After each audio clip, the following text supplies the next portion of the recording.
د مهمو خبرونو سرټکي. د تیرې ورځې برید وروسته په افغانستان کې د چینایي وګړو پر امنیت د چین ټینګار.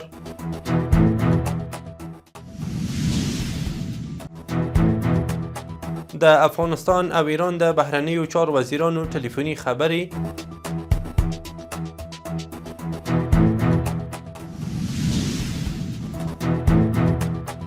د افغانستان د برېښنا شرکت له رئیس سره د تاجکستاني شرکت د مسؤل کتنه.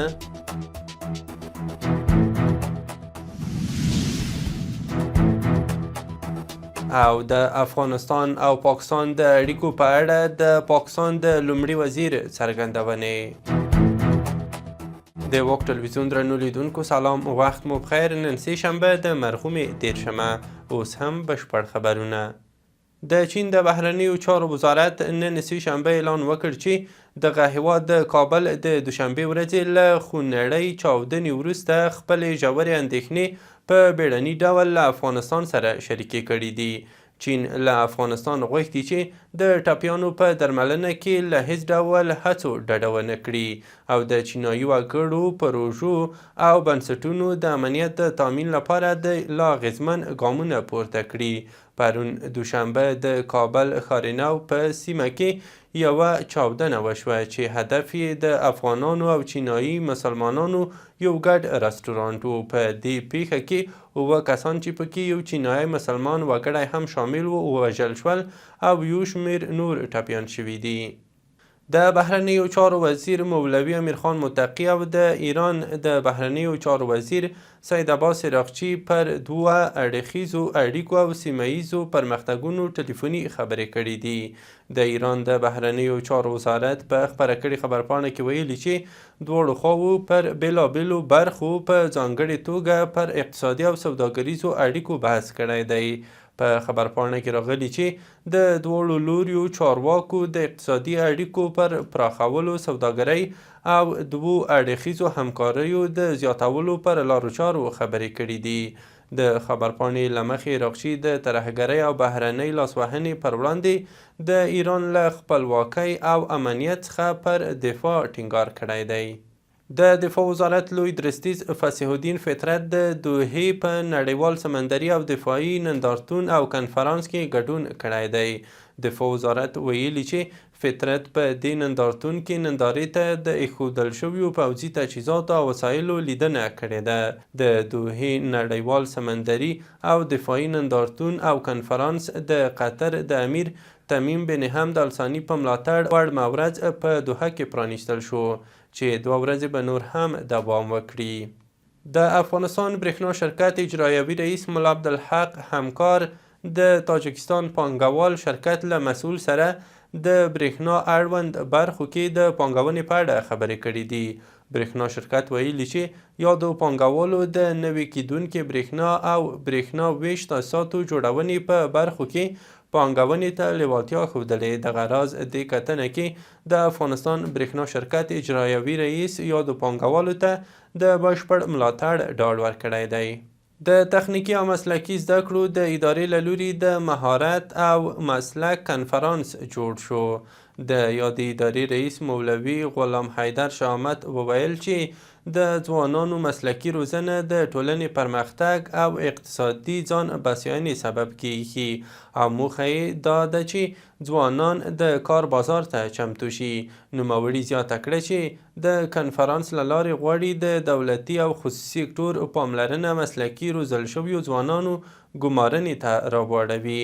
همدارنګه د افغانستان لپاره د ناروې کمیټې رئیس د افغان ځوانانو د حرفوي زده کړو په برخه کې د همکاریو پر دوام ټینګار وکړ.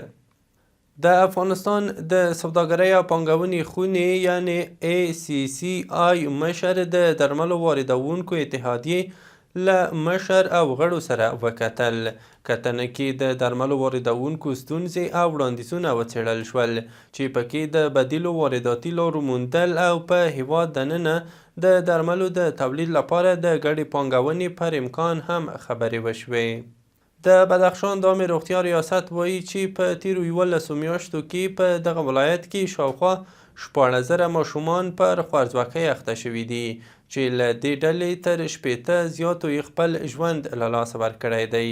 د بدخشان د عامې روغتیا ریاست د میندو د شیدو کمښت، په بېلابېلو ناروغیو اخته کېدل، د زیږونونو ترمنځ کم واټن، د سالمې تغذیې په اړه د عامه پوهاوي نشتوالی او اقتصادي ستونزې د ماشومانو د خوارځواکۍ بنسټیز لاملونه بولي.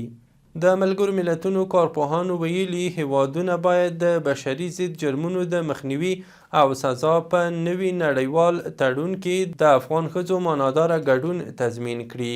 دوی ټینګار کړی چې دا تړون هغه وخت اغېزناک تمامېدای شي چې د افغان ښځو او نجونو غږ واورېدل شي او د هغوی د ژوند واقعیتونه جدي ونیول شي. د آسیا لپاره د اروپایي ټولنې د بشري مرستو دفتر خبر ورکړی چې په افغانستان کې وچکالۍ د میلیونونو خلکو لپاره اوبو ته لاسرسی ستونزمن کړی دی. سرچینې ویلي چې د سولډاریټي بنسټ په همکارۍ د لاسي بمبو د څاګانو د جوړولو په حال کې دي. د اروپایي ټولنې په خبره دا اقدام به ځایي ټولنو ته پاکې اوبه برابرې کړي.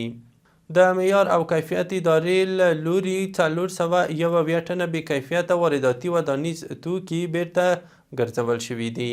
د یادې ادارې ویاند قاري محمد یوسف غاویر وایي چې دغه اندازه ودانیز توکي د روان کال د تیرې یوې میاشتې په لړ کې تر تخنیکي ارزونې او لابراتواري ازموینو وروسته د هیواد په بندرونو کې مسترد شوي دي. نوموړي ویلي چې یاده اداره د افغانستان بازارونو ته د بې کیفیته توکو د واردولو لړۍ په جدي توګه څاري او یاده پروسه د هیواد په ټولو بندرونو کې پلي کیږي. د صنعت او سوداګرۍ وزارت وایي چې په 2025 زیږدیز کال کې نړیوالو بازارونو ته د 80 میلیون ډالرو په ارزښت باندې 100,000 ټنه پنبه صادره کړې ده. د هیواد سویل لویدیځ هلمند ولایت کې بیا د نورو ولایتونو په پرتله زیاته پنبه کرل کیږي. د سوداګرۍ او پانګونې خونې د مسؤلینو په خبره یې اوس مهال په دغه ولایت کې 90,000 ټنه پنبه تولید شوې چې د کورني بازار ترڅنګ نړیوال مارکیټ ته هم صادره شوې ده. اخوا د کرنې او مالدارۍ تولیداتو خونه بیا په دې باور ده چې پنبه د افغانستان د کرنیز اقتصاد د ودې لپاره مهم محصول دی چې د کورني مارکیټ ترڅنګ په نړیوال مارکیټ کې هم ښه پیرودونکي لري. د کډوالو ستونزو ته د رسېدنې عالي کمیسیون د راپور له مخې تېره ورځ دوشنبه له بېلابېلو ځمکنیو لارو هېواد ته 343 کورنۍ راستنې شوي دي چې د غړو شمېر یې 218 تنه کېږي. په راپور کې راغلي د یاد کمیسیون بېلابېلو کمیټو یو شمېر راستانه شوي کورنۍ خپلو سیمو ته استولې، نغدي مرستې ورسره کړې او همدارنګه یې نږدې 300 سیم کارتونه هم ورکړي دي. د افغانستان لپاره د پاکستان ځانګړي استازي صادق خان ویلي په اسلام آباد کې د افغانستان لپاره د بریټانیا له ځانګړي استازي ریچارډ لینسي سره کتلي دي.